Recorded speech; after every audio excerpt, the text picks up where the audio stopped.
हाँ, आपको screen visible हो रही है सबको? Yes sir. Yes sir. देखिए, अगर आवाज ना आए या कुछ प्रॉब्लम हो तो आप लोग बता दीजिएगा तुरंत।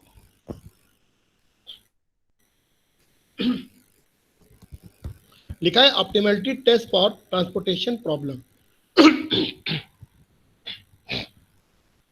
There are basically two methods. The first is modified distribution method. इसको हम मोदी मेथड भी बोलते हैं, ठीक है। And second is stepping stone method. But हम जो अप्लाई करेंगे वो मोदी मेथड ही अप्लाई करेंगे, है ना, क्योंकि ये सबसे बेस्ट होता है, थोड़ा सिंपल होता है। और वो जो होता है वो बेस्ट इतना अच्छा भी नहीं है, थोड़ा टिपिकल ज़्यादा है। अधिकतर आपका जो मोदी मेथड है इसी को यूज करते हैं ऑप्टिमलिटी टेस्टिंग के लिए। इसको हम यूवी मेथड भी बोलते हैं, यूवी मेथड। अब इसके क्या स्टेप्स है पहले आपको ये समझाते हैं। देखिए, विजिबल हो रहा है सबको?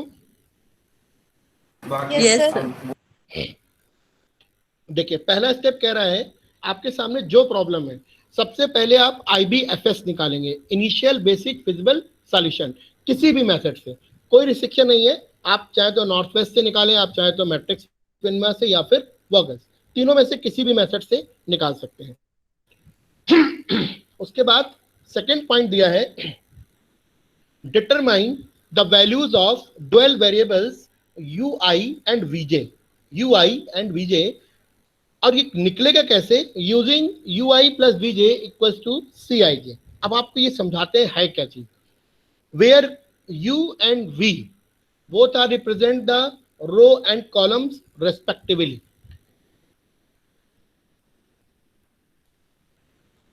Okay, U and V are represent row and column respectively, means where I is equals to I and J both are equals to 1, 2, 3 and so on. Right? समझ में आया?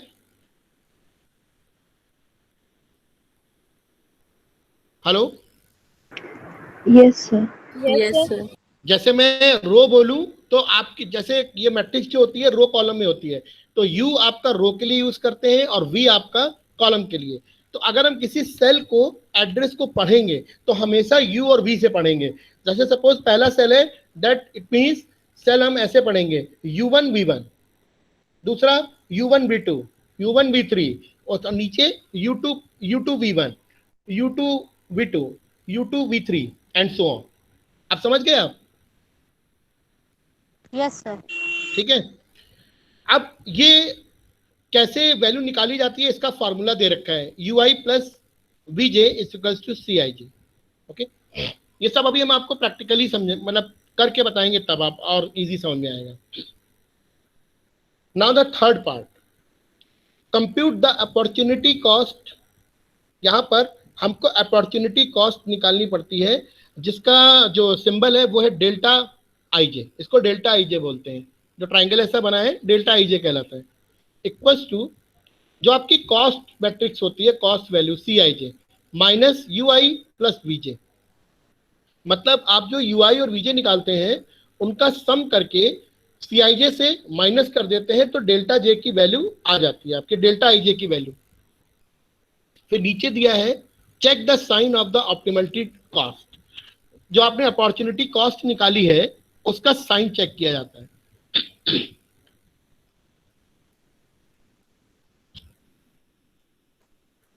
देखिए दिया है, if the opportunity cost of all the unoccupied cell. अभी आपको हम बताएंगे कि अनऑक्यूपाइड और ऑक्यूपाइड सेल क्या होते हैं। Of all the unoccupied cells are either positive और 0, then the given solution is optimum, otherwise not. जो सेकंड लिखा है वो अदरवाइज नॉट कंडीशन है। इसका मतलब अनऑक्यूपाइड सेल के अंदर जो डेल्टा IJ की वैल्यू है, अगर वो पॉजिटिव आ रही है या फिर 0 आ रही है, तब तो आपका सॉल्यूशन ऑप्टिमम है, जो आपने ऊपर सॉल्व किया है किसी भी मेथड से। अगर नहीं आ रही है, इसका मतलब कौन सा नंबर बचा? निगेटिव। पॉजिटिव और 0 की तो बात हो गई, तो अब बचा कौन सा? निगेटिव। अगर आपके डेल्टा IJ की वैल्यू नेगेटिव आती है, इट मीन्स आपका जो सॉल्यूशन है वो ऑप्टिमम नहीं है। ठीक है, means given solution is not optimized. ये आपका आंसर होगा, डिसीजन होगा यहाँ पे।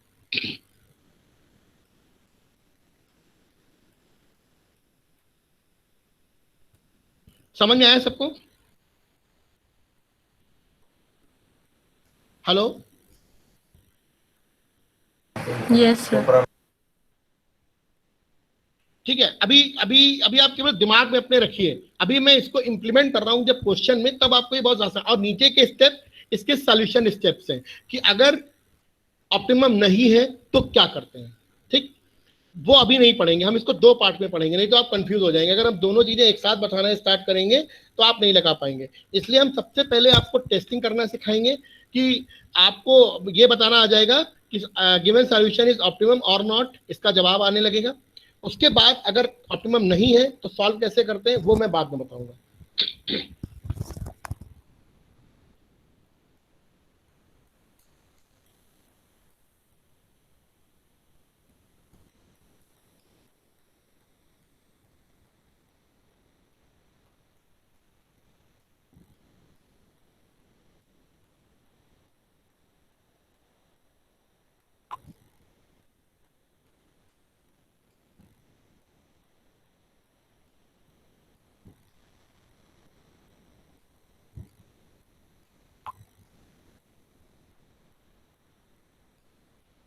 देखिए, मैंने आपको कुछ नोट्स भेजा है ग्रुप में।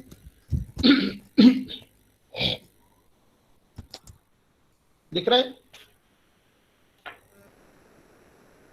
Yes sir. Yes sir. लोग इसको ओपन करें को ताकि आपको जो मेथड है उसको एक्सप्लेन कर पाऊंगा। सब लोग ओपन कर ले, जूम कर ले, ताकि आपको क्लियर दिखाई पड़े सब चीज। ओके राइट, स्टार्ट करें। Yes sir. ओके, अब एल्गोरिथम आपके सामने लिखी हुई है, हाफ टेस्टिंग की हाफ एल्गोरिथम है, जिसमें हम डिसीजन देंगे ऑप्टिमम और नॉट। उतना ही स्टेप का ये मैंने लगाया, अभी पूरे सॉल्यूशन को नहीं लगाया, बाद में लगाएंगे। देखिए अब करना क्या है, सपोज मेरे पास एक क्वेश्चन था, उसको मैंने नॉर्थ वेस्ट कॉर्नर मेथड से सॉल्व किया हुआ है, और शायद आप लोग भी एक सॉल्व कर चुके हैं। ऊपर वेस्ट कॉर्नर किया, उसका सॉल्यूशन आ गया। अब उसने मेरे से क्वेश्चन किया है, पेपर में आया है कि solve the following transportation problem using north west method, also find the optimality, या ये कहेंगे also test the optimality of the solution, test the optimality of the solution। ठीक है, ये क्वेश्चन आपके सामने दिया हुआ है। तो पहला तो काम है आप नॉर्थ वेस्ट से पहले सॉल्व करेंगे, सॉल्व कर लिया। फिर उसने दूसरा क्वेश्चन ये पूछा है कि सॉल्व करने के बाद ये बताइए कि ऑप्टिमल टेस्ट करने पे ऑप्टिमम है या नहीं। खाली इतना पूछा है, सॉल्यूशन नहीं पूछा। तो हमने क्या किया, जो मेरा नॉर्थ वेस्ट का सॉल्व करके मैंने रखा हुआ था, उसके बाद मैंने ऊपर हेडिंग डाली, देखिए लिखा है modified distribution method for optimality test, जो मैंने नोट्स भेजा है। उसके बाद हमने पूरी मैट्रिक्स उतारी, ठीक है, स्ट्रक्चर तैयार किया। सबको दिखाई पड़ रहा है ये structure? Hello, yes sir. Yes sir. दिख रहा है सबको? आप जरा इसको ध्यान से देखिए, और कुछ आपको समझ में आ रहा है कि कहां पे क्या चीज रखी हुई है। ये क्वेश्चन सबने सॉल्व किया है, इवन ये पहले ही क्वेश्चन था आपका।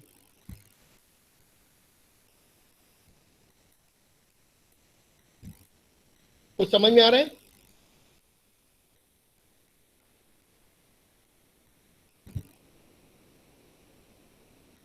चलिए मैं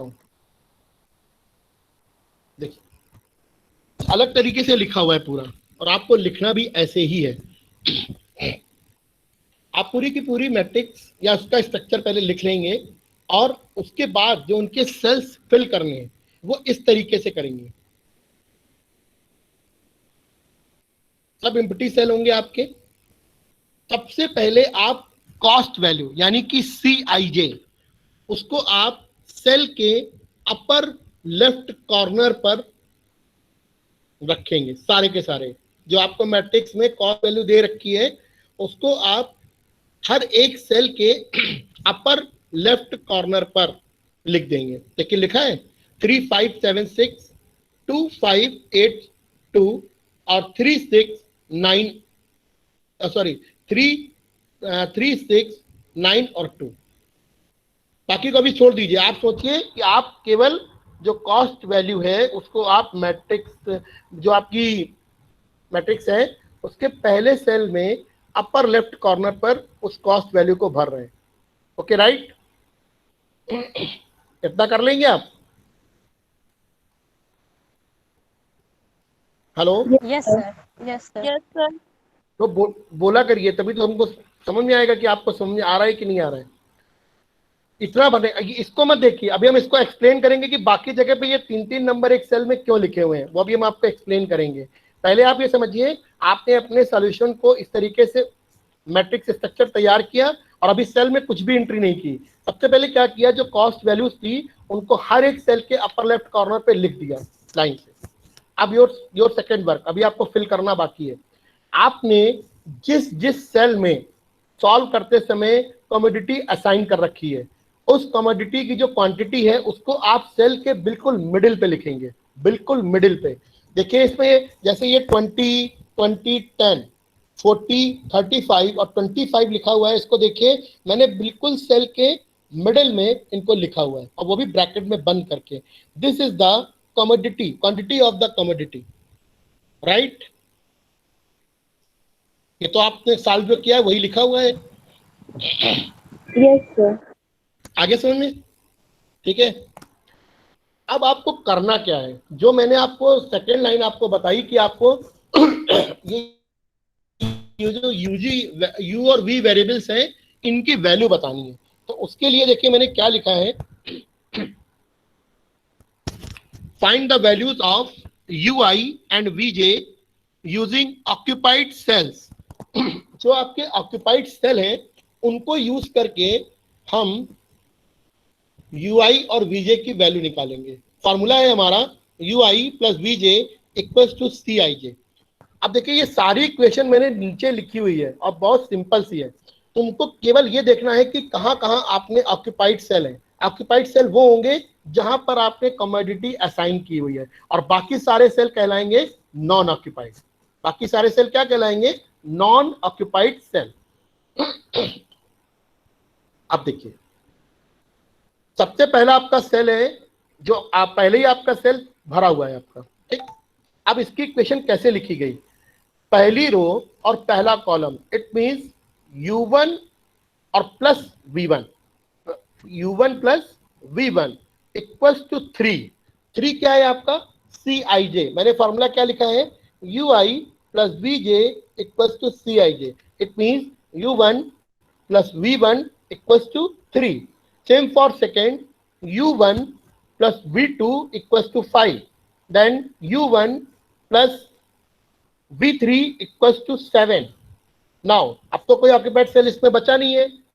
अब मैंने सेकेंड उठाया, इसमें आएगा U2 plus V3 equals to 8, फिर आएगा U2 plus V4 equals to 2। Okay right. और फिर आपका आएगा U3 plus V4 equals to 2। इस तरह से ये इक्वेशन बनाई गई है। आगे समझ में? Yes sir. कोई डाउट हो तो पूछिए, कोई डाउट हो तो पूछिए। सबको आ गया? बिल्कुल सिंपल, इसीलिए मैंने सॉल्व करके आपको लिख के हर एक चीज बताई है। और हमेशा UI और VJ आपको ऑक्यूपाइड सेल से ही देखना है और किसी से नहीं।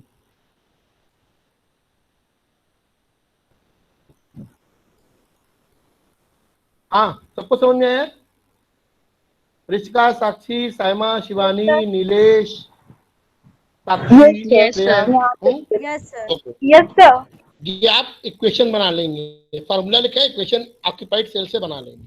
अब आपको करना क्या है, करना ये है कि ये जितने वेरिएबल हैं इनकी इंडिविजुअल वैल्यू आपको पता करनी है। सारे u और सारे के सारे v की अलग अलग वैल्यू आपको पता करनी है क्या है। तो कैसे करेंगे, ये सिंपल सी लीनियर इक्वेशंस है, आपको इन्हें सॉल्व करना है और इनकी वैल्यू बतानी है। तो या तो आप इनको सॉल्व करें, इसमें टाइम लग जाएगा सॉल्व करने, आपको एक शॉर्ट मैथड बढ़िया सॉल्व हो जाएगा। क्या है, अपनी उसको ध्यान से देखिएगा, इसमें जो वेरिएबल, चाहे रो वाला वेरिएबल u हो या फिर कॉलम वाला वेरिएबल v हो, आप ये देखना कि कौन सा वेरिएबल, किस वेरिएबल की अक्रेंस सबसे ज्यादा है। ये देखना कि किस वेरिएबल की जो अक्रेंस है वो सबसे ज्यादा है, या u में हो या v में। जिसकी अक्रेंस सबसे ज्यादा हो उसको 0 के बराबर मान लेना। उसको आप क्या करेंगे, 0 के बराबर कंसीडर कर लेंगे, तो आपका काम सॉल्विंग का काफी सॉल्व हो जाएगा। देखिए जो इक्वेशंस बनी हुई हैं, इसमें सबसे ज्यादा अक्रेंस किस वेरिएबल की है? U1 U1 सबसे ज्यादा आ रहा है, बाकी सब 2 या 1 बार ऐसे आए हैं। तो हमने क्या किया, let u1 equals to 0, then we find, जैसे आप u1 को 0 करेंगे, ऊपर के 3 इक्वेशन से आपको v1, v2 और v3 की वैल्यू मिल जाएगी, डायरेक्टली मिल जाएगी।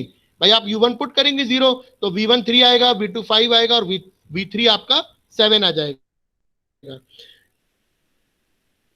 जब आपको u1, v1, v2, v3 ये 4 वेरिएबल मिल जाएंगे, फिर आप इनको यूज करके बाकी सारे वेरिएबल भी निकाल सकते हैं, केवल आपको वैल्यू पुट करनी है।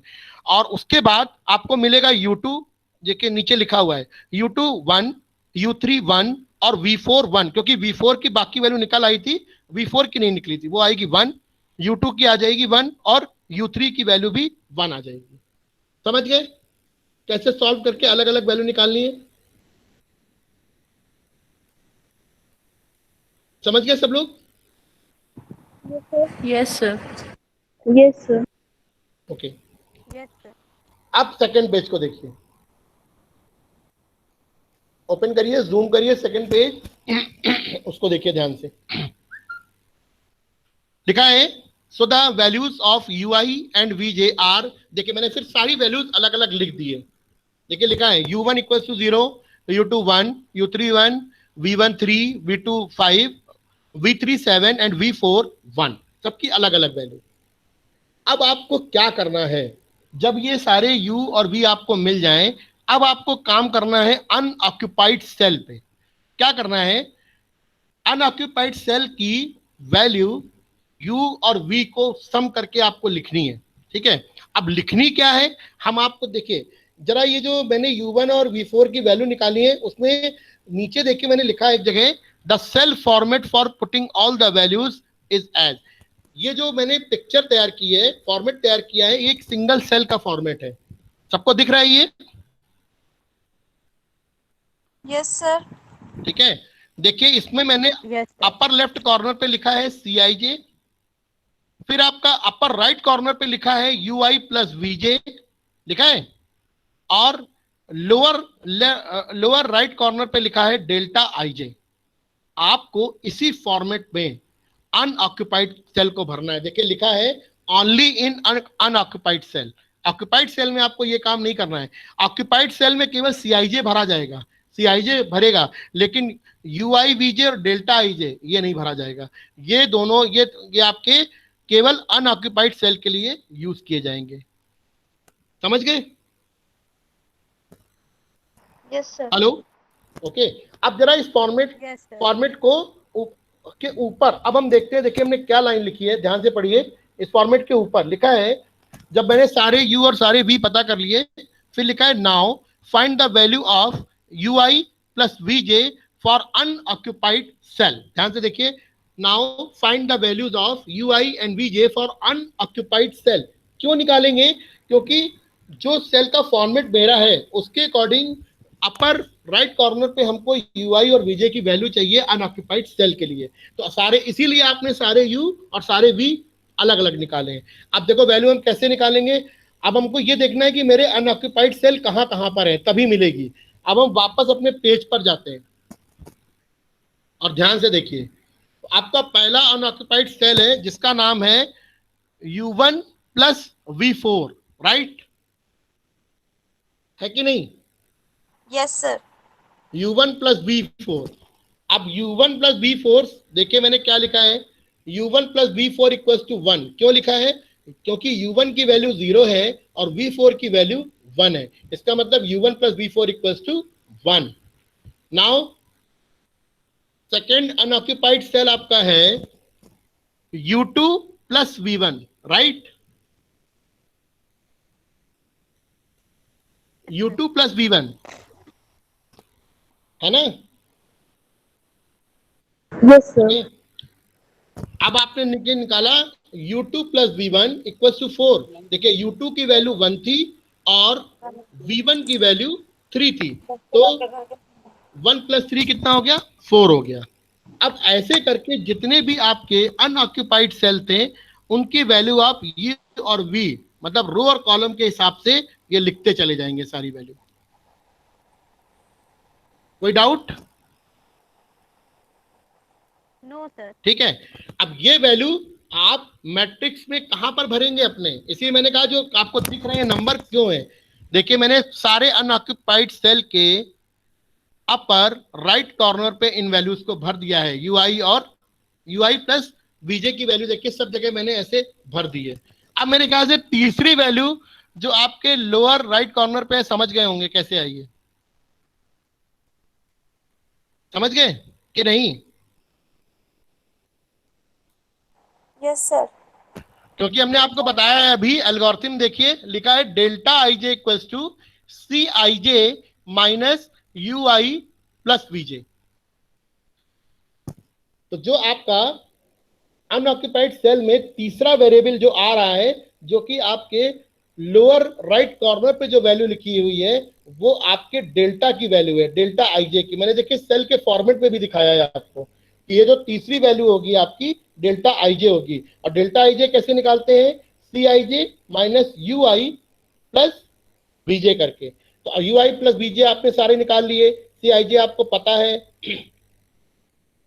मतलब ये सी आई जे आपको पता है, यू आई और वीजे निकाले। अब आपको केवल माइनस करना है। अब देखिए पहले सेल से स्टार्ट करिए, जहां पे अनऑक्युपाइड आपका सेल था मींस U1 प्लस V4। देखिए आपने लिखा CIJ की वैल्यू 6 है और UI प्लस आपका जो UI और VI है उसकी वैल्यू 1 है, तो 6 माइनस 1 इक्वल्स टू 5। 5 को मैंने देखिए डेल्टा IJ की जगह लिखा हुआ है। उसके बाद U2 और V1 देखिए, यहां पर CIJ की वैल्यू 2 है और U2 V1 की वैल्यू आपकी 4 आई है, तो 2 माइनस 4 इसका मतलब डेल्टा आई जे की वैल्यू कितनी आई? -2। फिर आपका सेकेंड देखिए मतलब U2 और V2, इसकी CIJ वैल्यू 5 है और UI और VJ की वैल्यू 6 है, तो 5 माइनस 6 -1। ऐसे ही आपने सारे के सारे निकाल लिए। समझ गए procedure? Yes sir. Yes sir. आ गया? कोई डाउट? No sir. ठीक है, बस हो गया आपका डिसीजन। देखिए मैंने क्या लिखा है नीचे वही मैंने लिखा है, इफ अपॉर्चुनिटी कॉस्ट, ये जो लिखा है इफ ओसी, ओसी मतलब डेल्टा आईजे अपॉर्चुनिटी कॉस्ट, ठीक है। If opportunity cost of all unoccupied cell are either positive और zero, then the given solution is optimum, otherwise not. अब आपने जब सॉल्यूशन निकाला तो आपने देखा यहां पर 3 जगह माइनस आ रहे हैं, आ रहा है, आ रहा है। 3 वैल्यूज आपकी अनऑक्युपाइड सेल की डेल्टा जे की 3 यस वैल्यूज सर। माइनस में आ रही है। तो आप सीधे यहां पर क्या लिखेंगे आंसर? अब आप यहां पर आंसर लिखेंगे the given solution is not optimum because there are many cells contains delta I J value is negative. ठीक है, ऐसे लिख सकते हो या ऐसे लिख सकते हो in after optimality testing we find all delta j delta ij is not positive और जीरो। सारे के सारे चाहिए होते हैं पॉजिटिव यहाँ। अगर एक भी आपका नेगेटिव है इसका मतलब ये ऑप्टिमम नहीं है, और यहां पर तो 3 नेगेटिव आ गए आप। आ गया पूरा समझ में सबको? Yes sir. Yes sir. Yes sir.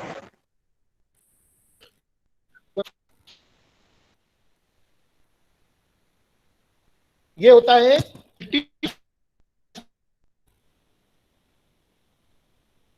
Negative का आंसर कि जो सॉल्यूशन मैंने निकाला है वो ऑप्टिमम नहीं है, क्योंकि कई सारे डेल्टा आईजे, और कंडीशन ये है वन और more than delta IJ are negative then the given solution is not optimum. तो यहाँ तो आपके वन, अगर एक भी आ गया तब भी आपका सॉल्यूशन गलत है, अगर कई आ गए तब तो है ही है।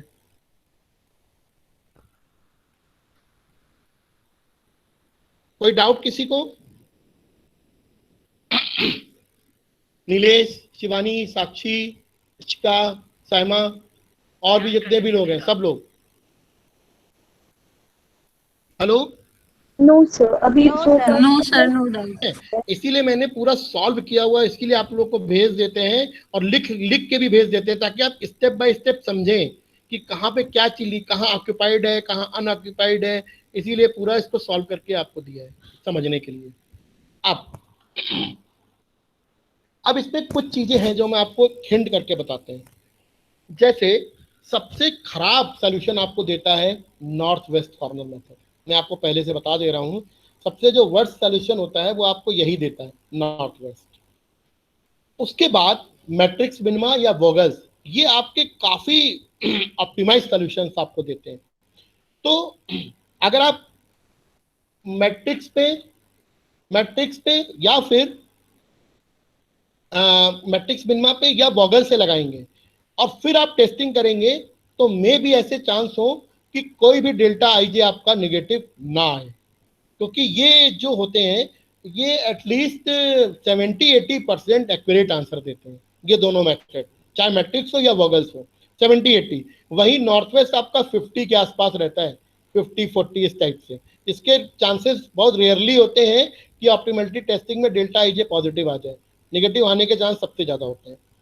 तो मैंने आपसे इसलिए बोला है ये चीज कि अगर आपको मेहनत, क्योंकि अगर क्वेश्चन नॉर्थ वेस्ट से आया तो आप समझ लीजिए इसका सॉल्यूशन करना भी बहुत कठिन होता है। अभी हम आगे आपको इसका सॉल्यूशन बताएंगे तो थोड़ा टिपिकल होता है, बताएंगे कैसे।